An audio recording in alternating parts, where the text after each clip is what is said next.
amis téléspectateurs de la Zone 7 TV, ravi encore une fois de vous retrouver dans votre émission préférée Café Matinal. Café Matinal tey ñëwaat ci anam bu yànji plateau bu mucc ayib voilà donc comme ni ngeen ko gisee rek plateau baa ngi nii ñu am sama confrère yi nga xam ne vraiment ñu ngi def vraiment liggéey bu remarquable vraiment donc sur ce ma bàyyi ki nga xam ne mooy Mbaye Gueye Mbaye ziar nañ la. ñu delloo naka bés bi.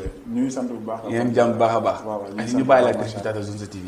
waaw voilà salaamaaleykum à tous les téléspectateurs et téléspectatrices de la Zone 7 TV di leen wax bon réveil matinal à tout le monde di amaat mbégte bànneex di leen présenter seen émission bi di café matinal di nuyu Benoît di ko wax bon réveil matinal. acca muy noonu bon réveil matinal Benoît Gomis. waaw moo très cher woon footing time. waaw xam nga rek temps yi yaa ma gën a xam ak tàngoor gi nii dañuy réew daal.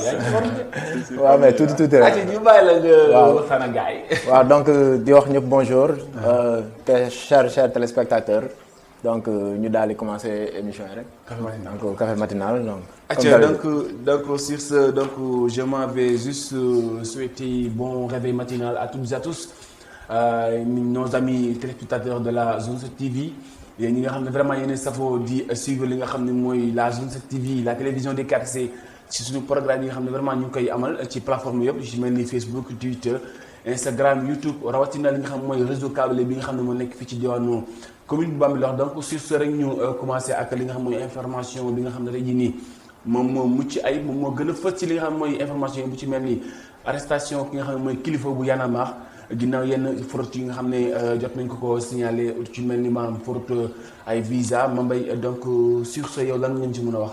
waaw voilà tout d'abord di continuer waat salutation yi comme ni ko ABD waxee tout à l'heure voilà di wax ni bon réveil matinal à tout le monde di leen souhaiter une très belle journée voilà ñu commencé kii bi les informations ak arrestation de kilifa bu nga xam ne moom la ñu constaté démb.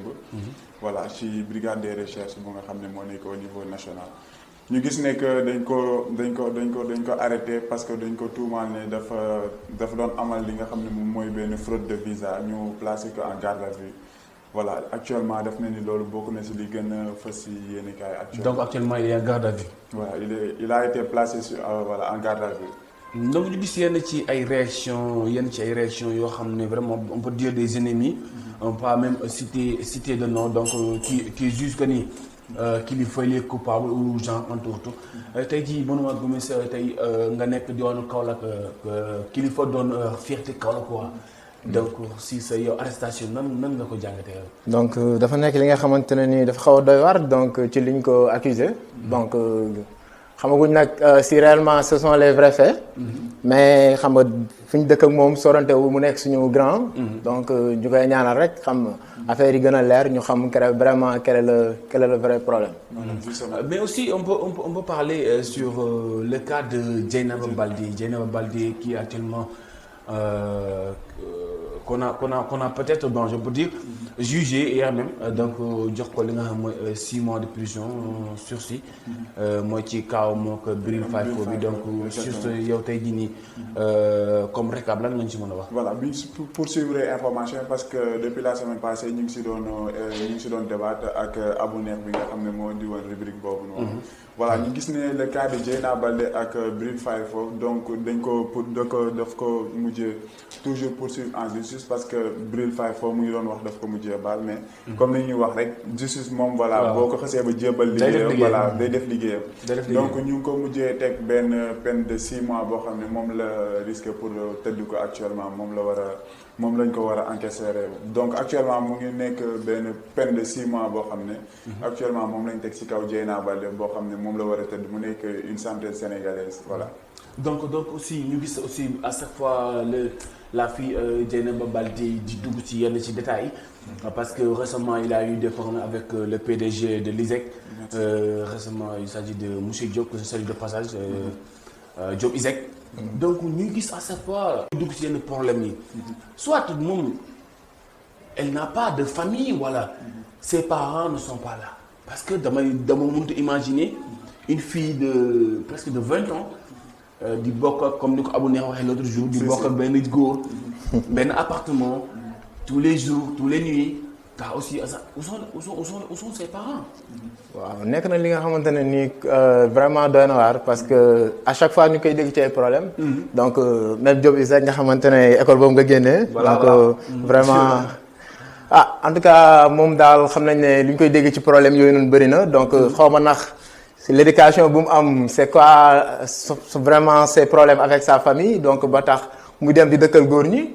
mais en tout cas li ñu koy dégg ci problème yooyu bëri na donc en voyant que ne avec ce problème là donc xam naa peut-être comme ni ko waxee rek Bril ne woon na dina ko baal mais comme justice moom liggéeyam rek lay def donc je pense qu'il va faire son travail après on verra ce qui va s'en passer quoi. voilà mu nekk affaire boo xam ne aussi dama si bëgg a rebondir parce que war nañ ci bàyyi xel bu baax a baax parce que l'autre jour ñu ngi si doon waxtaan lu yàgg voilà mu nekk loo xam ne war na ko servir une leçon voilà parce que boo xoolee toujours moom la ñu répété tout à l'heure ak monsieur Diop Isaac donc mu nekk benn affaire boo xam ne day répercuté wu toujours bu ñuy dégg Dieyna Baldé dañ koy dégg si li nga xam ne moom mooy genre situation yu mel noonu d'ailleurs ñu ngi si doon bàyyi xel mais bu ñu dégg gën a dégg turam ci kaaw monsieur Diop Isaac bi voilà parce que man turam si laa ko njëkk ràññee bu baax a baax donc ñuy wax ne suñu parents suñu papa yeeg suñu yaay fi de responsabilité baaxul soo juree sa doom voilà da ngay jéem a veiller ci lan lay dugg ci lan lay génn voilà mu nekk des choses yoo xam ne kenn ku nekk war na si di bàyyi xel bu baax a baax mooy sa doom boo ko juree warul nekkul da nga koy jox lekkal naanal après demal la neex demal surtout ça voilà actuellement loolu lañ nemmeeku si situation si li nga xam ne mooy la jeunesse sénégalaise la majeure partie si suñu parents yi dañu délaissé seen doom yi voilà dañ leen di bàyyi lekkal naanal après demalal sa bopp rawatina soo commencé am as tuut dañ lay commencé délaissé commencé la abandonné parce que jàpp nañ ne waratuñ la conseiller or que nit ki su commencé nekk benn célébrité foofu la gën a war a soxlawee ñu koy conseiller voilà soutien de famille surtout effectivement parce que man je me dis que je ne peux pas taxer je peux pas aussi wax ne joxuñu baaraam tuuma li nga xam mooy Sen Petit Gallé mais boo xoolee effet yëpp parce que foofu la jógee c'est là où tout a commencé parce que une fille de 7 ans ou bien de 10 ans nga koy compétirloo mu dem à un moment donné devenir star tey jii nii yaakaar naa ne fu mu génn bon da nga koy gis ampleur boobu noonu donc comme ni ko Kati waxee l'autre jour donc bi muy door a commencé Sen Petit Gallé affaire da ko defoon caaxaan mais dana amoon daf ko ëpp doole boo xoolee Mame Diarra aussi mi nga actuellement moo nekk ci beneen groupe bi nga xam ne actuellement c'est un groupe boo xam ne international la moo actuellement avec ses habillements malgré tout mu ngi benn culture boo xam mu ngi moom mais ces habillements qui sont tellement indécents tey jii nii doo doon loo xam ne man pour man lépp bon je ne peux pas taxer mais pour man Sen Petit Gallé mu waral li ñu mel. waaw donc mun nañ ne joué na ci rôle parce que day tax ñu dañuy def boy star. voilà te booy xam naa ne ñu si bëri attanuñ moo star bi quoi. il suffit nga gars yi commencé leen gis ci télé et tout ak réseaux sociaux yi donc ça joue beaucoup mais ci biir loolu yëpp dañuy gis ne. lu ci ëpp encadrement bi la rek. encadrement bi parce que boo nekkee jeune donc say parents waruñ la bàyyi nga nekk ci vie star bi nii rek parce que. c'est très important di nga ci star donc ci la nit ñi di xamee mais ci star tamit mooy tax lu ci ëpp bu fekkee attanoo ko mooy tax des fois nga nekk ci yenn yoo xamante ne nii on ne peut pas comprendre des fois. donc en espérant que bu jugee ci problème bi donc vraiment qu'elle change. donc que vraiment mu évoluer dans sa vie donc dund star normal au lieu que ñu koy dégg ci détail à chaque fois donc li nga xamante ne nii.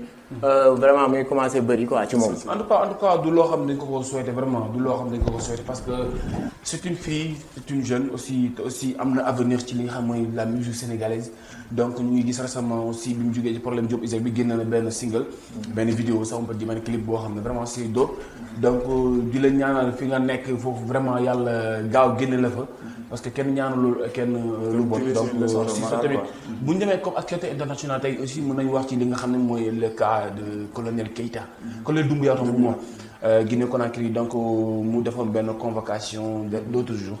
si voilà foofu tamit suñ si àddoo si information internationale yi dañuy gis ne que carrément le colonel Doumbouya Mamadi Doumbouya voilà convoqué na tous les ministres. voilà l'homme fort.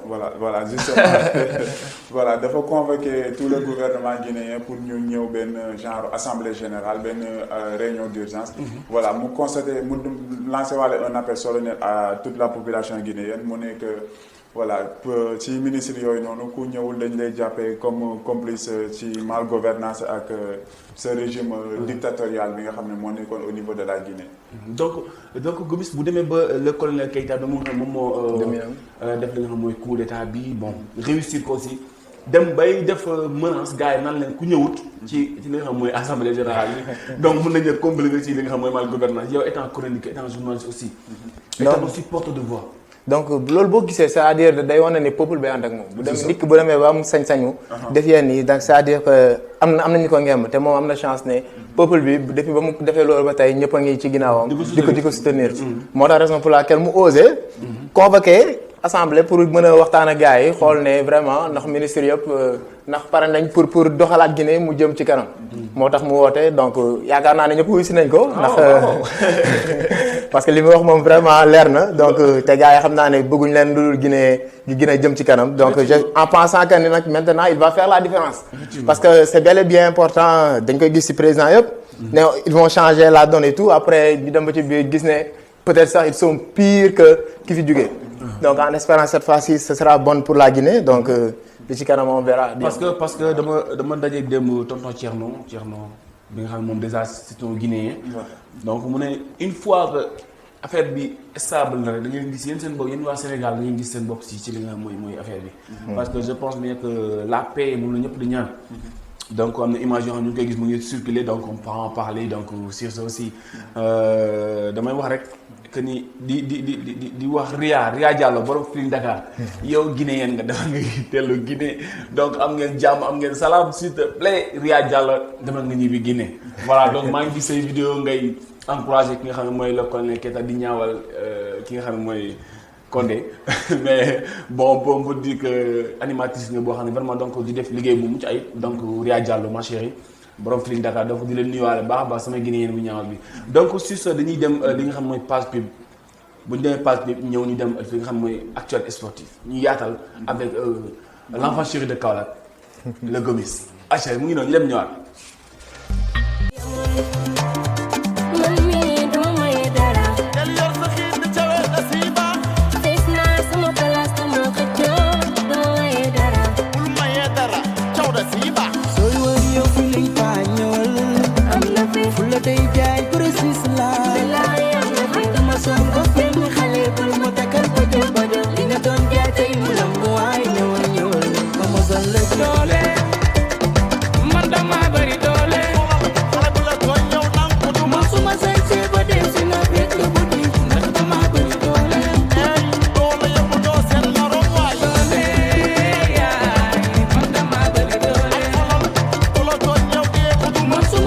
Retour sur le plateau après bi ñu demee xool ki nga xam ne mooy Rema Fashion donc mu ngi noonu numéro bi ak adresse bi lépp mu ngi noonu ci li nga xam mooy page pub bi ku bëgg yëre yu baax ak tàngoor bi ñu nekk donc dalay solo lu baax ku gis li ma solo ngay foog ne bon dafa tàng mais dafa oyof balaa laal xam nga def sama benn cravate bu ndaw voilà donc bàyyi mu wàcc mu gis ma mbay dóor sama benn chemise am courte manche donc Gomis aussi laal benn Lacoste xam nga oyofal quoi sama cameraman tamit moom di ma jàppale ci weex bi vraiment Babacar Balde dafa tegee xam naa ne tàngoor daan la rey voilà donc sur ce ñu dem li nga xam mooy partie sport ak ki nga xam ne mooy Benoît Gomis Benoît sunu gaynde laa la leen dem ak kat ak Congo. Congo Brazza. match bi neexoon na de. waaw loolu sax loolu. donc dama defal résumé résultat après ñu ñëw ci li nga xam mooy débriefing match Sénégal Congo. waaw ni nga xamante ni ñuy démb ñoo fi jotoon a am ci qualification yi li nga xam ne mooy coupe du monde 2022 donc Afrique démb amoon na ay match yoo xamante ne vraiment neexoon na lool. ñi nga xamante ne presque boo xoolee équipe yi mag yëpp joué woon nañ. ku ci mel ni ay Algérie ay Libye donc li ci gënoon match yi nga xam ne ñoo gënoon métti aussi tànn nañ leen tey pour waxtaan ceeg waa dëkk bi donc ku ci mel ni Algérie ak Burkina Faso démb def nañ 1-1 donc Nigéria ak Cap-Vert aussi Nigéria jot na ko dóor 2-1 donc li nga xamante ne aussi tamit Guinée-Bissau suñu dëkk bii nga xamante ne mu ngi ci côté léegi moom mën nañ ne desatul ginnaaw quoi. waaw xam nga ay jamono ci ginnaaw moom pour nga dégg leen sax ci ay éliminatoires da ngay kii da ngay reebatas mais léegi moom amul noonu la demee nag démb door na 4-2 Soudan. donc li nga xamante ne tamit mooy zone Europe bi tamit démb joué nañ. waaw li ci mel ni ay Portugal xam nga Portugal Chris moom démb joué wul. parce que jot na dellu man yow di waajal weekend bi incha allah xam naa championnat yi dina am. mais du tey équipe bi gagné na 3-0. donc door na li nga xamante ne ni mooy Abidjan xam nga équipe yooyu noonu tamit. waaw pour nga dégg leen da ngay reefat. noonu la demee. donc à part ça Russie moo door Malte 2-0. donc Norvège ak Gibraltar 5-1 Norvège moo ko door. xam nga fa la booy bi ne le pépite des Norvégiens Alan mu ngi nii. Alan voilà donc démb sax jot na dugal. waaw jot na dugal donc équipe bi nga xamante ne. à la 59e minute. voilà donc non moom moo dafa triplé. Alan waaye jot na dugal. 30 minutes 90e minute ak prolongation. noonu la demee. non joueur mag la bu xam nga instant yi moom bokk na ci attaquant yi nga xamante ne nii vraiment ñu ngi wane seen bopp au niveau de l'Europe. surtout équipe bi nga xamante ne gëj na gagné France depuis Europe bi tey ba tey. waaw day bañ toogee ci Europe bi ba tey donc ay match nul rek lay tegle. démb nag on a un grand Benzema et Griezmann qui ont fait la différence. avec un doublé de Griezmann vraiment qui a fait un match vraiment énorme. à part ça Danemark moo door 5-0 Israël. donc Pays-Bas door 6-1 Turquie. 6-1 voilà. voilà mu nekkoon match bi nga xamante ne. booy ñu gis aussi le catalan Memphis Depay si porté équipe bi. moo triplé. voilà léegi nag moom mun nañ ne à la 18e minute à la 36e 38e ak 54e minute. noonu la demee léegi nag moom mun nañ ne vraiment commencé na imposer boppam au niveau mondial. voilà donc commencé vraiment. porter l'équipe hollandaise xam nga parce que boo xoolee de ba mu ñëwee Barça ba tey on dirait que statut dafa gën a yokk. donc et maintenant il est en train de confirmer à part ça Autriche ak Écosse tase nañ Écosse dóor ko 1-0. voilà léegi nag ci biir loolu. dama bëggoon nañu waxtaanee benn on va dire sénégalais franco-sénégalais. Jean-Pierre Adams. donc voilà qui était dans le coma pendant 40 ans. pendant 40 ans donc amoon blessure genou. léegi nag ci anesthésie bi donc il était dans le coma presque 40 ans mais li ma ci gën a souligner du 40 ans yi mu nekk mais le soutien de sa femme quoi. pendant 40 ans nit ki nekk dans le coma nga nekk ak moom. di ko assister donc presque 40 ans xam nga nit ki da nga ko gis muy tëdd nii rek. donc loolu la ñu wax ne vraiment am jabar ju wóor daal. vraiment mooy loolu. jabar ju gëm. donc il est né ici au Sénégal aussi il est né ici au Sénégal mais à l'âge de 8 ans la dem France. jot na jouer sax équipe yi nga xam ne mooy Nîmes. ba jotoon na am sa sélection française. donc ci équipe France. donc ba jamono boobu noonu mu ngi newoon ci axe bi moom ak joueur bi ñuy wax Marius. ñoom ñaar ñoo doon formé charnière centrale. ba ñu lañ doon woowee la garde noire. donc c'est-à-dire que vraiment c'était un très grand joueur. bi nga xamante ne nii vraiment il a fait son époque. donc xanaa kay di ko ñaanal yàlla léegi parce que presque 39 ans donc nga nekk dans le coma léegi bon il a fini par vraiment rejoindre son Dieu donc di ko ñaanal yàlla. donc boo xoolee résumé bi nga xam ne Benoît Gomis def na ko ci li nga xam mooy qualification Qatar 2022. aussi ñu gis yenn ci équipe yoo xam ne ñu ngi wane seen bopp. xam nga bu ci mel ni Guinée. donc aussi ñu gis aussi le petit Alan aussi di def yenn performance yoo xam ne vraiment macha allah. donc bu ñu defee résumé si lu Benoît Gomis terminé tout à l'heure muy si rubrique sport bi. dañuy gis ne que tout à l'heure wax nañ ko mooy équipe bu ndaw amatul. te joueurs yi ñuy commencé di jël seen responsabilité. comme bu ñu jëlee le cas de Memphis Depay parce que gis nañ ni que. depuis mu intégré l'équipe Barcelone donc l'équipe barcelonaise donc dañuy gis ne que carrément. voilà si maturité dañuy gis ne que carrément mu ngi commencé imposer wu. mooy lu El Hadj Diouf doon wax toujours rek. voilà boo nekkee benn star international boo ñëwee si sa équipe nationale da nga ko war a imposer da nga ko war a doxee di ko wane donc bu ñu gisee Memphis Depay si équipe nationale dañuy gis ne que carrément actuellement moom moo ngi porter le maillot mu ngi wane ne carrément man maay star moom la donc voilà ñu gis ne que carrément ñu ngi insister à ce que ñëpp ñi nga xam ne ñoo nekk au niveau international di mouiller le maillot su ñëwee équipe nationale ñu imposer wu wane li nga xam ne moom la supporter yi di bëgg a gis comme le cas du Sénégal bu ñu gisee récemment ak match bu nga xam ne moom la ñu amale woon voilà donc dañuy gis ne que carrément ak Alan ñu gis ne booy yi ñu ngi commencé am benn sens de responsabilité ñu ngi commencé di jël seen responsabilité di imposer au niveau international pour wane seen talent donc pour loolu dafay wane ne que carrément sport mu ngi am benn envergure mu ngi am benn ampleur boo xam ne amu ko woon wala di parce que booy am auparavant amuñu woon fit quoi voilà justement amuñu woon fit di imposer wu voilà mais actuellement dañuy gis ne que dañuy commencé di am benn maturité bi di xam ne carrément voilà affaire yi du dara secret bi liggéey la ak gëm sa bopp c'est que ci maturité boobu laay ñëw comme le cas de Idrissa Gana Gueye démb dafa wane carrément actuellement il est mature en termes footballistiques mais aussi le petit Sarr Ismaïla Sarr démb ñu gis mu def benn prestation xam nga ba dugal Boulaye Dia aussi donc mu ñëw intégré ci groupe bi donc indi beneen apport offensif mais aussi ñu gis une très belle prestation de notre leader suñu SR di Diato donc Sadio Mané donc ñuy gis à chaque fois bu ñëw day imposer parce que ñaari match yëpp contre Togo contre Congo aussi da ca def nga ni match la def te day dugal donc aussi ñu gis benn performance aussi mu ngi am ci li nga xam mooy tir penalty yi quoi tiro bii donc léegi bàyyi na raté suñu penalty si merci beaucoup mooy li ko Gana Gueye waxoon l'autre fois si rek si voilà ci kan ko bàyyi raté suñu penalty doo dalaale suñu penalty voilà mu ne ko léegi dinaa bàyyi penalty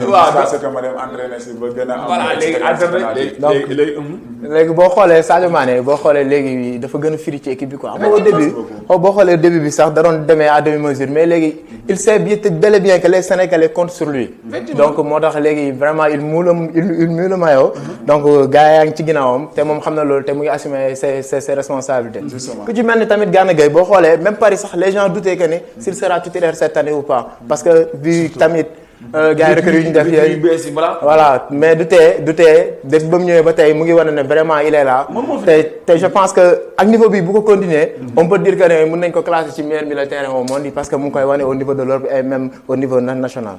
le cas de Ismaïla Sarr.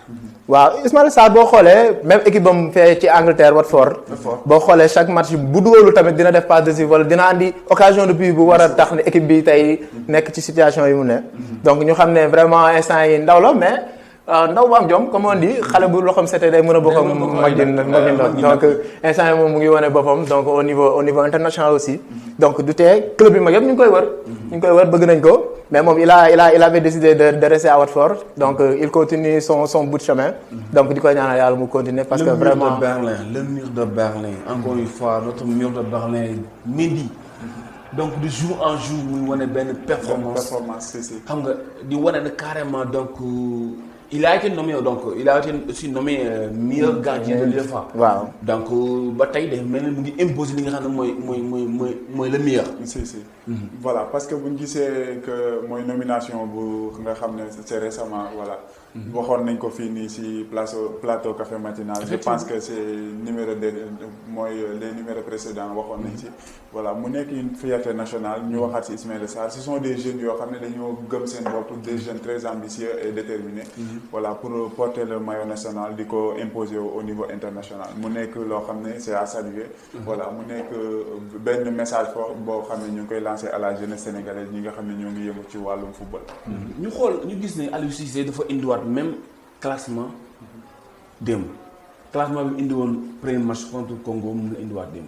waaw donc boo xoolee contre Togo donc ñaari on va dire ñaari changement moo ci am parce que Sima la andi ci côté droite bi à la place de Boy Matar Sarr donc ak latéral gauche bi la génnee donc à la place de Salif Cissé andi ba Fodé Ballo-Touré donc loolu moo nekkoon changement mais à part ça attaque bi benn la Sadio Mané Boulaye Dia défense bi Diallo ak Koulibaly donc latéral droit Boy Mbaye donc milieu terrain bi ñu xam Gana ak Boy Lopi donc mu nekkoon match bi nga xamante ne Sénégal boo xoolee peut-être au début xawoon na am tuuti complexe 10 minutes yi parce que mu ngi woon dëkk jàmbur xawoon na métti tuuti mais après au fur et à mesure commencé na jàppari mu confiance donc fexe ba dugal benn bii de Boulaye Dia voilà donc mu nekkoon premier but am en équipe nationale après donc boo xoolee arbitre bi jot na mais daal penalty boo xamante ne nii vraiment penalty la. ah non est-ce que penalty règlement football. non waa ji non yow xam nga baal ma lay wax règlement yi léegi xool nit boo ko laala ci biir 18 yi moom xamal ne penalty. non ak i laalam quoi waa ji boo xoolee moo daw dal ci kaw latéral bi donc waaw voilà il a cherché ça donc mun nañ ne penalty parce que arbitre tamit tiré na ko donc kon penalty la. donc si on félicite non très cher Lion. waaw donc vraiment ñu xam ne vraiment donc ñu ngi ci dynamique bu baax en étant premier de leur poule. donc kon ne travail bi rek xam ne Aliou Cissé mu ngi ci. léegi man li ma def problème mooy. équipe en Afrique déjà presque 2 ans d'affilée. donc sur ce Sénégal mënut a am benn stade boo xam ne mën na fa acquérir CAN mais tamit loolu aussi problème la pour man. voilà donc loolu moom man damay joxoñ baaraamu tuuma toujours mooy suñu président de la République directement parce que voilà ak le président de la fédération sénégalaise de football. Augustin voilà mooy Augustin Senghor. ñu nominé waat. mais aussi Matar Ba. voilà parce que moom moo jiite voilà loolu le ministre des sports. voilà mooy suñu waxee président de la République rek ça veut dire que englobé nañ ñëpp. voilà parce que moom directement nekkul moom mooy gérer structure yooyu noonu. donc il y a des représentants partout comme les ministres et le président de la fédération nationale. donc c'est des personnes yoo xam ne ñoom ñoo war a mener à bien leur mission. donc pour ñu mën a jàppale le président de la République malgré tout mu ngi def des efforts ak stade bu ñuy construire à Diamniadio ñu ngi romb naa fa récemment gis construction yi gars yi ñu ngi avancé bu baax mais Sénégal war na dépasser benn stade wala 2 stades. voilà parce que boo xoolee c'est le cas Gomis. parce que actuellement ba léegi Sénégal mënul organiser Coupe d'Afrique wala Coupe du Monde c'est ça c'est dû à ça parce que Sénégal amul assez d'infrastructures sportives. voilà donc c'est quelque chose boo xam ne c'est à kii quoi c'est à voilà. c'est quelque chose boo xam ne war nañ ci di joxoñ baaraamu tuuma suñu autorités yi comme ça ñu mën a booster sport bi comme ça mu mën a avancer parce que gis nañ ne Sénégal ces dernières années mu ngi génne ay produits yoo xam ne ñu ngi cartonné au niveau international donc war nañ si gën a mën a investir ci domaine sportif bu boo xoolee Sénégal équipe nationale Sénégal mu ëpp ay stars ci équipe Afrique yi waaw parce que déjà da ngay am 11 types yoo xam ne ay stars lañ. waaw on peut dire ça parce que boo xoolee équipe boo dem presque équipe mag yi donc am nañ fa joueur boo xamante ne ci cadre équipe yooyu noonu lay bokk. te comme ni nga ko waxee rek du yoon ñu nekk Sénégal donc au niveau du mu ne sax au niveau de l'Afrique mais au niveau international on est connu. boo xoolee même suñuy classement donc vraiment mooy loolu. donc war nañ vraiment am li nga xamante ne ni mooy stade yoo xamante ni du wam comme ni nga ko waxee du doon benn stade wala ñaari stade mais ay stade yoo xamante ni mun naa accueillir jeux yu bëri lu ci mel ne Coupe d'Afrique wala sax pourquoi pas Coupe du Monde si c'est possible mais nag du ci football bi kese mais même boo xoolee ci basket beeg yooyu noonu yëpp donc infrastructure yi dafa xaw a des donc ñu ñaan rek autorités yi def ci seen liggéey. Voilà donc c'était tout donc dans votre émission Café Matinal donc dinañ jox rendez-vous laata boobu ma bàyyi sama gars yi ñu tàggatoo dans 30 secondes Benoît Gomis et mon très cher Mame Gueye. Voilà donc à commencer par man je remercie toutes les téléspectatrices et les téléspectateurs de la zone 7 TV di leen wax ne ça fait un immense plaisir di ñëw di toog ci seen plateau Café Matinal di ko partager ak yéen di remercier voilà sama team mooy team Prince Lebu Gentleman 2.0 donc di leen wax un coucou à tout le monde et une très excellente journée. Gomis. waaw donc di saluer ma maman Dibor Ndiaye depuis Kaolack ainsi que toute ma famille donc et aussi la famille de Silva. À part ça donc di wax merci beaucoup aux téléspectateurs di leen jox dig daje beneen yoon. Inch'Allah. acca man foofu laay jaaree ne mes na menteng donc dem ba diwaanu Ngathie na nuyu waa Ngathie Nawde yëpp donc si donc di leen jox rendez-vous di wax happy birthday à toi à Kani Faye depuis Kahone donc rendez-vous à ne surtout pas rater vendredi dans Café Matinal ak yeneen invités yu bees jaajëf.